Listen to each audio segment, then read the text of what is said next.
Good morning, students, and welcome to this morning's contact session for Learner Support in English for the Bachelor of Education Senior Primary. I'm Ms. Isabel Besaidenhout, and I'm going to take you through some of the most important content that I'd like you to concentrate on in this module. Let's first of all have a look at what the aims of this module is.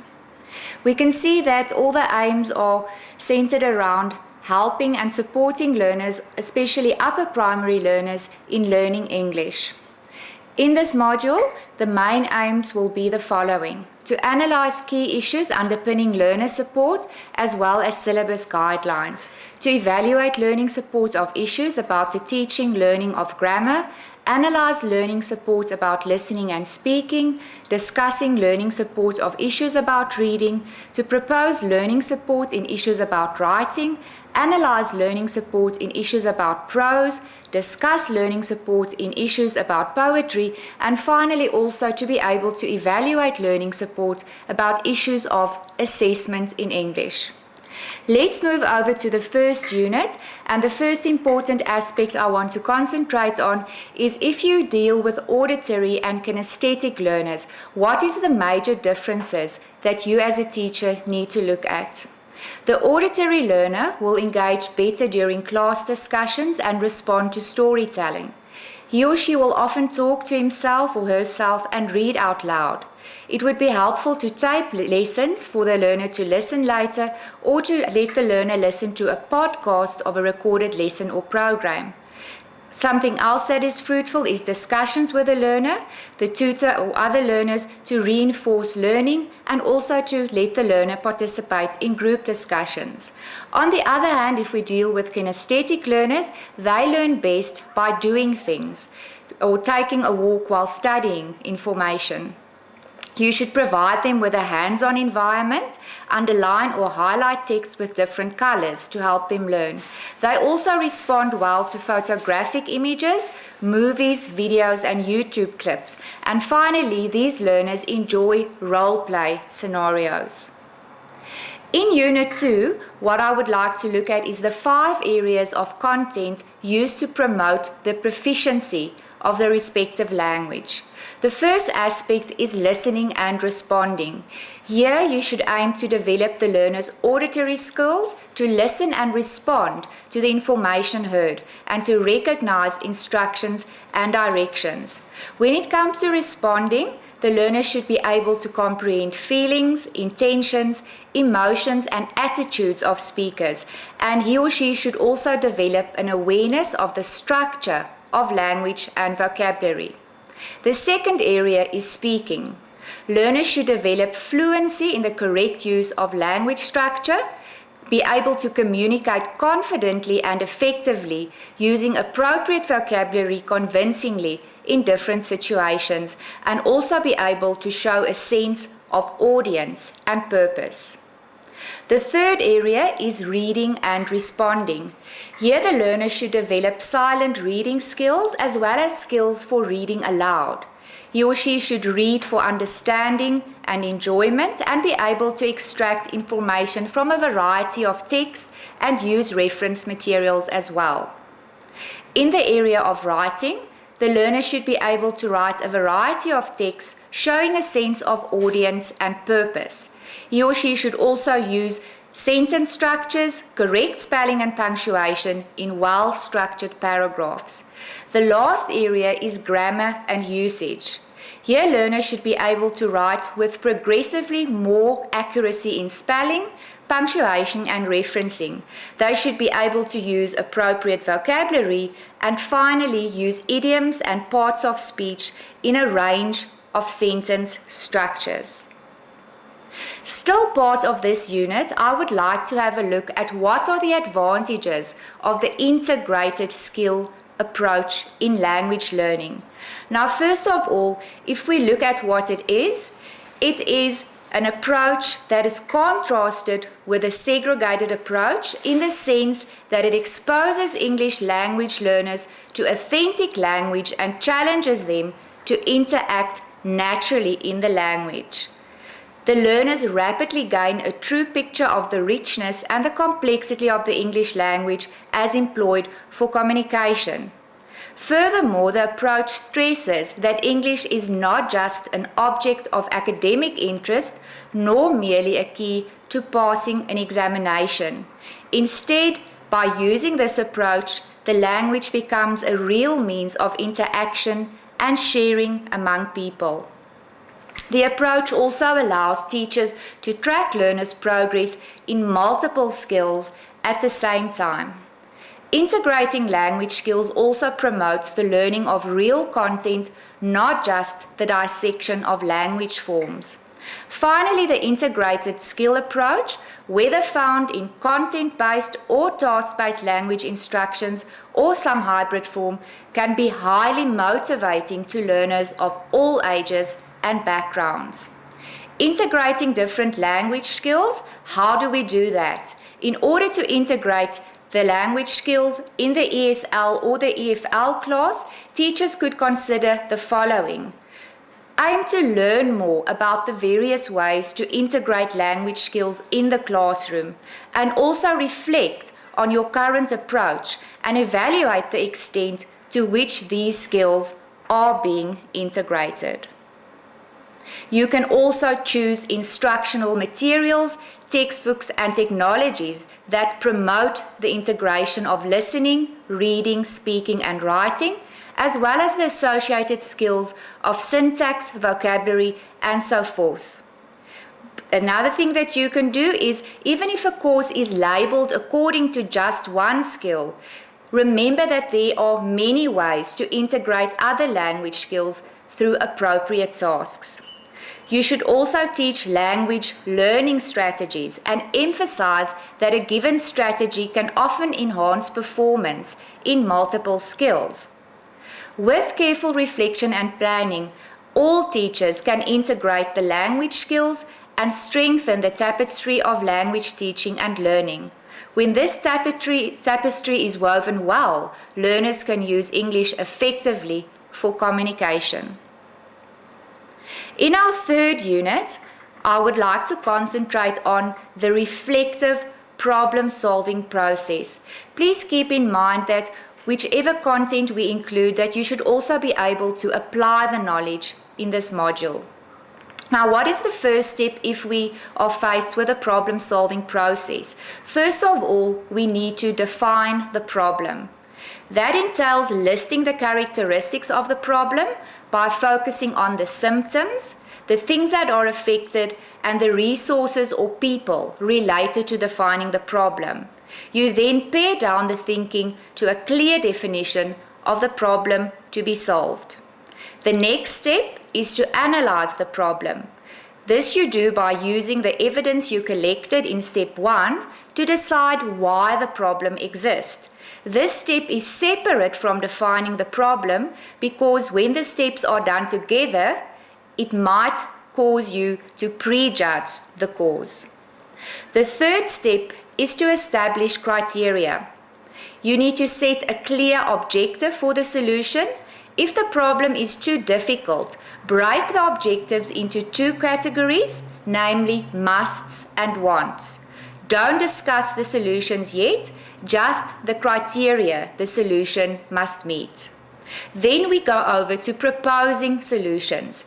Brainstorm as many different solutions as you can, and then select the one that best meets the objectives you stated as part of the criteria for a solution. And finally, without this step, a problem cannot be solved. One should take action. Write a plan for what to do, including all the resources you will need to complete the plan. If then possible, you implement your plan. We go over to Unit 4 that deals with listening activities. Now, we need to aim to help our learners to be more effective listeners. And there are 2 ways that are proposed to help focus students' attentions during listening. Now, let's have a look. You should aim to give a simple task, for example, a table of information for students to complete as they listen. Then give them 1 or 2 guiding questions before the listening. And then students should listen to find the answers. To help them listen, Introduce the topic beforehand so that they are able to predict what they might hear. You can also divide the listening into stages, namely 1, to listen for the main idea, and then secondly, to let students listen again for details. If the listening text is very long, you might divide it into sections and check comprehension after each unit. You can also use a cassette recorder for intensive listening. You then play the whole text and check the general comprehension. Then you might play a text, just a part of the text again, pausing after particular remarks to see if the students could catch or understand what was said. If necessary, you can rewind the cassette a little way and play the remark again. Please, in this section, also consider what type of questions you think might be useful to ask in such a listening lesson. We move over to Unit 5. One of the areas that not just adults struggle in, but also our children in school immensely struggle is how to deal with English spelling, and we are there to set the foundations for them. So if we want to look at a well-designed program for learners who do not learn easily, we would like to include the following: to emphasize the sounds in the words, to look at the letter combinations that usually spell those sounds, the spelling of 6 basic syllable types, and how the spelling rules of English work. Thus, such a program would teach spelling patterns in a structured, sequential way. As the more advanced levels, spelling instruction should focus on the meaningful parts of words. So that means when learners move to a higher level, you could start teaching them about the prefixes, the roots, the suffixes, and the grammatical endings that are often spelled consistently. You can also make use of multi-sensory techniques. In other words, employ all the senses of the learner, those that join listening, saying, looking and writing in various combinations, so that they consciously engage the learner in feeling how the word is spoken and how it is written. That is found to be most successful. If word lists are used, they should emphasize the regular spellings for sounds and sound patterns. You can also employ special memorization techniques that are necessary for the odd words that learners have to learn as wholes. In summary, effective spelling instruction should emphasize these principles: knowledge of sounds, letter-sound associations, patterns, syllables, and meaningful parts, multisensory practice, systematic cumulative study of patterns, memorizing a few sight words at a time, writing those words correctly many times, and using the words in personal writing. Once again, if you learn these aspects of teaching spelling, think how you would practically apply it in the classroom. We go over to a topic that's in the same unit still, and that is how do you deal with a learner that struggles with handwriting, especially giving him or her some practical exercises at home. Learners may have poor handwriting, but it doesn't mean that they are not smart or that they are uneducated or incompetent. You will notice poor penmanship immediately if you ask a learner to copy a language experience activities transcript in their writing. Then you can have a look. Does it take the learner a long time? Is it taking a great effort? That means laboriously copying each letter, or does the learner copy the letters in an incorrect order? How can you help your learner? You can help the learner improve handwriting through practice, and you can give the following activities that the learner can do at home. Try to make practice fun, for instance by encouraging drawing and puzzle games. Try to pinpoint the problem and then apply the right tools, and also to write outside the box. Please be able to discuss each of these methods that have been named here as well. So you need to be able to at least elaborate in a few sentences what each of these practically imply. When we go to Unit 6, I want to look at the benefits of teaching grammar skills through literature, because this unit deals with literature. Learners can learn about allusions and different aspects of the English culture when we teach them through literature. Furthermore, they learn context and meaning of famous quotes and phrases. They'll be able to increase their vocabulary and also decode expressions that can be used for specific purposes. Furthermore, it enables them to produce a fresh and creative angle with which they can approach their studies in particular and their lives in general. Another aspect is that this enables learners to learn about their creativity and imagination by interacting with the text themselves and playing different literary roles.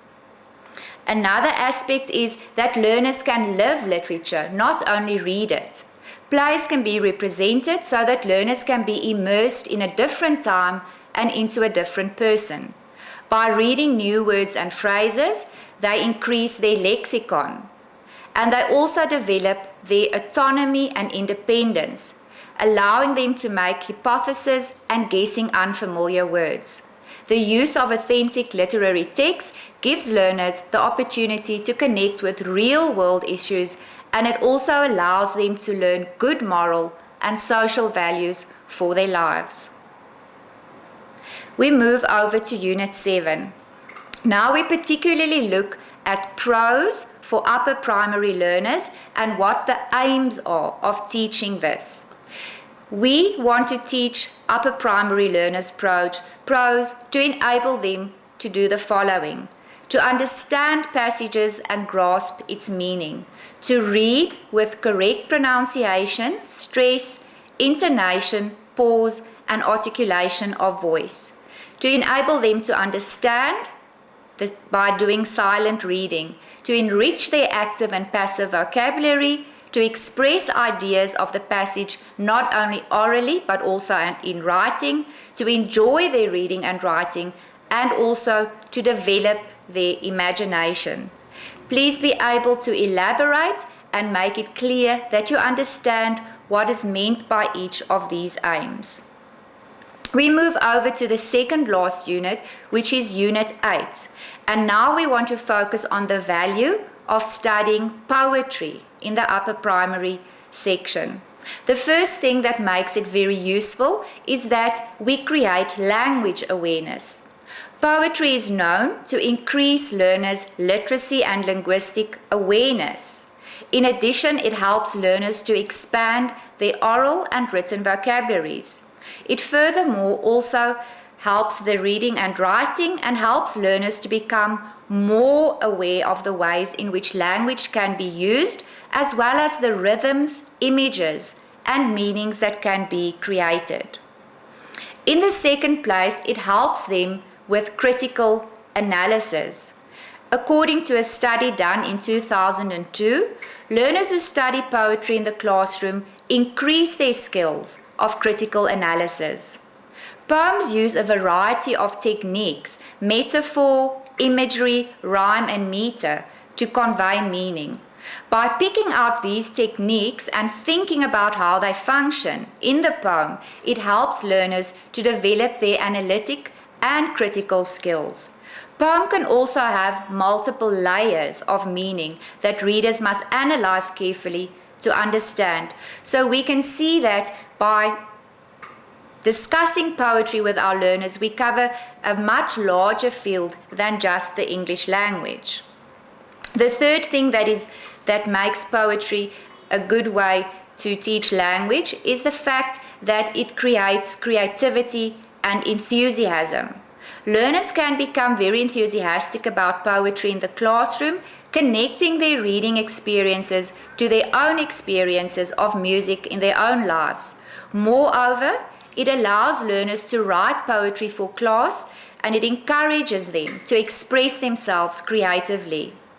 Although some learners may not be motivated by writing academic papers, poetry allows them to play freely with words, rhythms, and ideas. One example is taken from Lewis Carroll's poem, The Jabberwocky, which uses made-up words like mimsy and borogoves to play creatively with rhythm, sound, and language. In the fourth place, there's also a connection with community. The poetry in the classroom helps the learners to connect to others. It encourages them to view the complexities of the world in new ways and to develop empathy and understanding for others' point of view. An example that we can take here from literature is Elizabeth Bishop's In the Waiting Room, which describes a girl's experience of the deep connections that exist between people and her discovery of what held us all together or made us all just one. Discussing poetry in the classroom can also help to promote connections between learners, encouraging them to think about the different ways that their classmates interpret the poems. In Namibia, learners in the upper primary phase should be taught to appreciate and enjoy poetry. How do we actualize this? We should help learners to understand the content of poems. Poems should not, however, be memorized. We should rather guide our learners towards the ability to read with expression and interpretation of the emotions involved. Sing-song chorusing must never be permitted or encouraged. If we look at the different grades, in grade 4, poems are compulsory and a choice of 3 stories or 1 short novel per year is prescribed. In grade 6, learners should do 5 poems and they have a choice of 4 short stories or 1 short novel per year. And then in grade 7, they should discuss 6 poems and a choice of 5 short stories or 1 short novel per year. We come to our last unit, which deals with types of assessment. And here I would like you to be able to define each type of assessment and clearly be able to distinguish between each of them. We start off with formative assessment, which is any means by which learners receive input and guiding feedback on their relative performance to help them improve, absent their grade. They can be provided face-to-face, in office hours, in written comments on papers, projects and problems said, and through emails. And this is used to measure learner learning on a daily, ongoing basis. This contrasts to summative assessment, which are the tests, quizzes and other graded course activities that are used to measure learner performance. It's usually cumulative and it often reveals what learners have learned at the end of a course. The next type of assessment is diagnostic assessment, and this is an essential device in a teacher's toolkit. It's used to diagnose the strengths and areas of need in learners, and it involves gathering and careful evaluation of detailed data using learners' knowledge and skills in a given learning area. Then there's also continuous assessment, which all of us who are teachers are familiar with. It should be planned and scheduled at the beginning of the year and be kept as simple as possible. Here, marks are given for class activities, assignments, homework or short tests on the completion of a topic, and all of these can then be recorded for continuous assessment. We also have something called integrative assessment, and this is designed to help learners to discover and understand connections between knowledge, skills, and to graduate attributes that they learn throughout the different lessons. Lastly, we have final assessment, and this refers to the assessment that is most appropriate when learning can only be assessed as a complete whole rather than as constituent parts.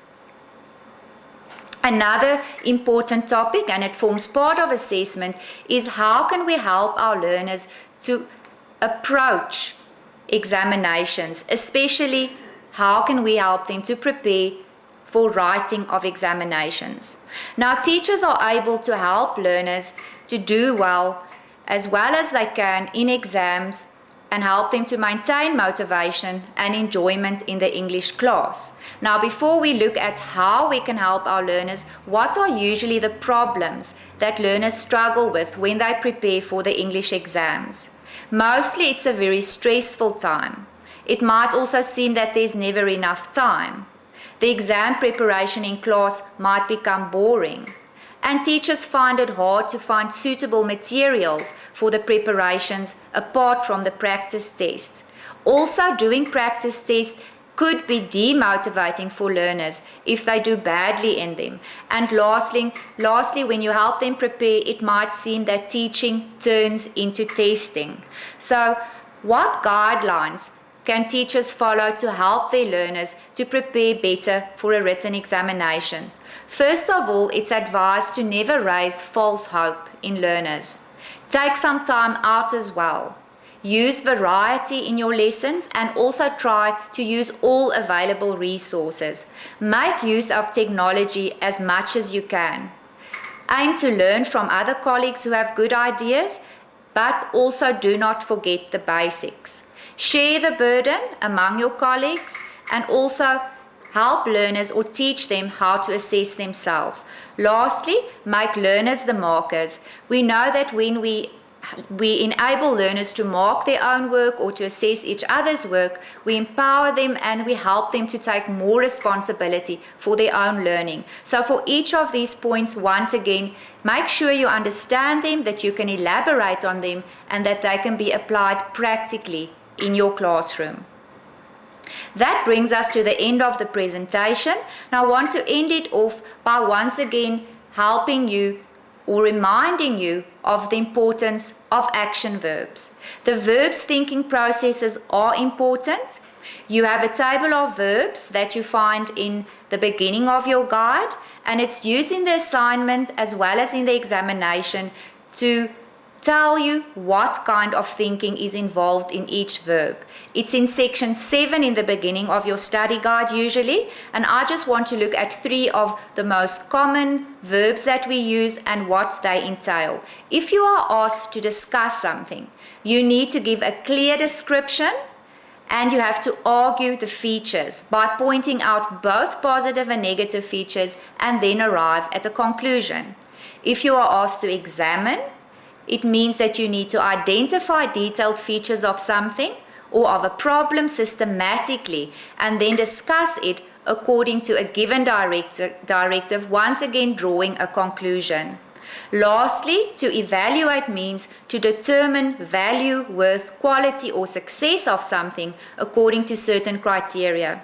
What I need you to see in each of these action verbs that I have on the screen here is that some kind of judgment on your part is required. You need to give your own input. So this requires more than just the mere facts. It requires some of your own ideas and your opinion on the facts that you have learned. That is then the end of this morning's discussion. Once again, my name is Isabel Besaidenout. My contact details are on the screen and you are very, very welcome to email me or to send me an SMS. Just please SMS English41 and then I will phone you back at a time that is most appropriate for both of us. Thank you, students, and all the best of luck with this module.